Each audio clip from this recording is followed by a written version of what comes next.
हरे Krishna. Logical Gita की new video में आपका स्वागत है। श्री गुरुदेव को प्रणाम। आइए श्री राधा गोविंद देव जी की कृपा से आज के प्रश्न पर चर्चा करते हैं। आपकी सेवा में नरहरि प्रहलाद दास।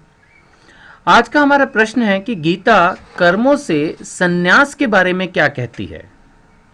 क्या गीता ये कहती है कि सारे टाइम भक्ति करो, संन्यास ले लो, अपना परिवार छोड़ दो, कर्म ना करो, या क्या कहती है?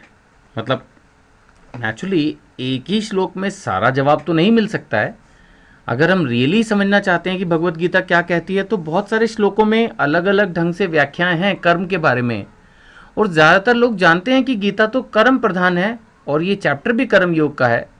तीसरा चैप्टर जिससे मैंने ये श्लोक लिया है आपको समझाने के लिए, तो गीता तो कर्म के बारे में ही कहती है, ये सब जानते हैं। लेकिन कई बार ये भी होता है कि क्या कहती है ये जानना वीडियो से हमारे को फ़ायदा होगा कि हम देखेंगे कि किस श्लोक में क्या बात लिखी है और कहाँ लिखा है। कई बार ये बात पढ़ने से हम अपने ढंग से अनेक विद्वानों के द्वारा लिखित भगवत गीताएं हैं, व्याख्याएं हैं, तो उस श्लोक को अगर हम पढ़ें तो अगर हमारे मन में ये प्रश्न चल रहा हो तो उसको हम और डिटेल में पढ़ सकते हैं, क्योंकि मेरे पास तो व्याख्या करने के लिए करीब 5 मिनट का ही समय रह पाता है। भगवत गीता तीसरा अध्याय चौथा श्लोक। न कर्मणाम अनारंभात नैष्कर्म्यम पुरुषयश्नुते न च संन्यसनातेव सिद्धिम समधिगच्छति। श्री भगवान कह रहे हैं, न तो कर्म से विमुख होकर कोई कर्म फल से छुटकारा पा सकता है और न केवल संन्यास से सिद्धि प्राप्त की जा सकती है। देखिए, जितना मेरा शास्त्रों का अध्ययन के बाद ज्ञान है उसके आधार पर अगर हम पाप करते हैं तो उसका फल भुगतना होगा, अगर हम पुण्य करते हैं तो उसका भी फल मिलता है। एक तो पाप और पुण्य आपस में प्लस माइनस नहीं होते। माना सपोज मैंने 100 पुण्य किए और 10 पाप किए, तो ऐसा नहीं है कि वो 10 उसमें से माइनस होकर 90 पुण्य का लाभ मिलेगा। 100 का लाभ अलग से मिलेगा पुण्य का, और 10 के पाप को भी भुगतना पड़ेगा। एक तो ये चीज़ क्लियर है। अब अगर हम सोच दें कि चलो हम कर्म से विमुख हो जाएं, संन्यास ले लें, अब सब कुछ छोड़ छाड़ के मंदिर में बैठ जाएं, किसी सामाजिक संस्था में बैठ जाएं, अब अपने परिवार को छोड़ दें, बिजनेस करना छोड़ दें, सब कुछ छोड़ दें और कर्म फल से हम छूट जाएंगे, ऐसा नहीं होता है। जब हम भक्ति करते हैं, जब हम भगवान की, जीवों की, गुरु के निर्देशन में, शास्त्र के निर्देशन में, माता पिता के निर्देशन में, अपने सीनियर डिवोटीज के निर्देशन में भक्ति करते हैं, सेवा करते हैं, तब होता यह है कि अब नए पाप होने बंद हो जाते हैं। तो इसका मतलब अब रह गए सिर्फ पिछले पाप।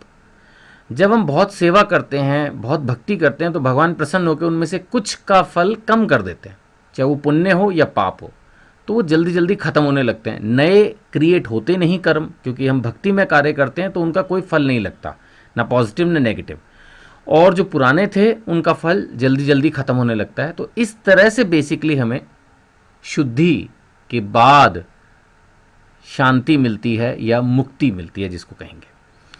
सिर्फ संन्यास से सिद्धि प्राप्त नहीं हो सकती कि भाई हमारे मन में अचानक हमने एक निर्णय लिया, जैसे होता है ना, चलो घूमने चलते हैं, या चलो ये क्रिकेट मैच खेल लेते हैं, या चलो ये खा लेते हैं, ऐसे ही चलो संन्यास ले लेते हैं, ऐसे नहीं होता है। पहले एक पूरा प्रोसेस है, अपने मन को साधना होगा, सिद्धि तो तभी मिलेगी। तो बेहतर यही है कि हम जिस स्थिति में हैं उसी स्थिति में रहकर अपने कर्म करते रहें। शुद्धि के बिना अनायास संन्यास ग्रहण करने से सफलता नहीं मिल पाती। ये बहुत बार होता है कि लोग संन्यास ले लेते हैं फिर भी पैसे के पीछे भागते रहते हैं, संन्यास ले लेते हैं फिर भी अपोजिट के प्रति अट्रैक्शन बना रहता है, संन्यास ले लेते हैं फिर भी मतलब जो नॉर्मल वे में उनका जो बिहेवियर है, काम करने का तरीका है, वो सब वैसे ही रहता है। तो फिर ऐसे संन्यास का क्या फ़ायदा हुआ? भौतिकता से ही तो दूर जाना है, फिर क्या फ़ायदा हुआ? इससे बेहतर है कि हम अपने परिवार में रहें, जो हमारे को नियत कर्म दिए गए हैं, हमारे परिवार का लालन पालन वो करते रहें, साथ में भक्ति भी करें, सेवा भी करें, जितने भी जीव हैं उनके प्रति दयालुता का भाव रखें, खुद जिए औरों को जीने दें।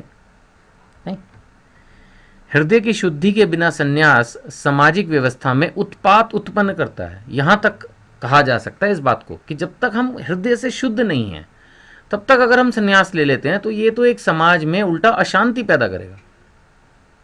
ऐसे अनेक सन्यासी हैं जो संन्यास ले लेते हैं और शायद फिर वो पैसे के बिना, स्त्री के बिना नहीं रह पाते और फिर वो उल्टी सीधी हरकतें करते हैं, पकड़े जाते हैं, कुछ नहीं पकड़े जाते। लेकिन इससे क्या बेहतर ये नहीं होगा कि वो संन्यास से बाहर आ जाएं या संन्यास ही ना लें जब तक उनको पता है कि उनका मन अभी पूरी तरह शुद्ध नहीं है?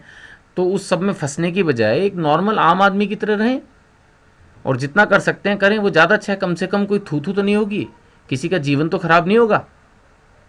क्योंकि ऐसे सन्यासियों पर बहुत लोग डिपेंड करते हैं, फिर बाद में अगर कुछ गलत पता चलता है तो फिर उनका जो श्रद्धा है, जो उनका विश्वास है, वो टूटता है। संन्यास लेने के बारे में अगर कोई ये सोचे कि ना रहेगा बांस ना बजेगी बांसुरिया, तो ये सोच भी गीता अप्रूव नहीं कर रही, क्योंकि गीता ने तो कह ही दिया कि जब तक शुद्धि ना हो सिद्धि नहीं मिलेगी। तो सिर्फ ना रहेगा बांस ना बजेगी बांसुरिया से भी काम नहीं चलने वाला है। और संन्यास हमें अगर लेना ही है तो बस अब इसको कंक्लूड कर रहा हूं ये कहकर कि कर्मों का नहीं, अहंकार और आसक्ति का करना चाहिए। संन्यास में फिर रिपीट करूँ इस लाइन को, अगर हमें लेना है तो अहंकार से संन्यास लेना चाहिए, आसक्ति से, कर्मों से नहीं। हरे कृष्णा।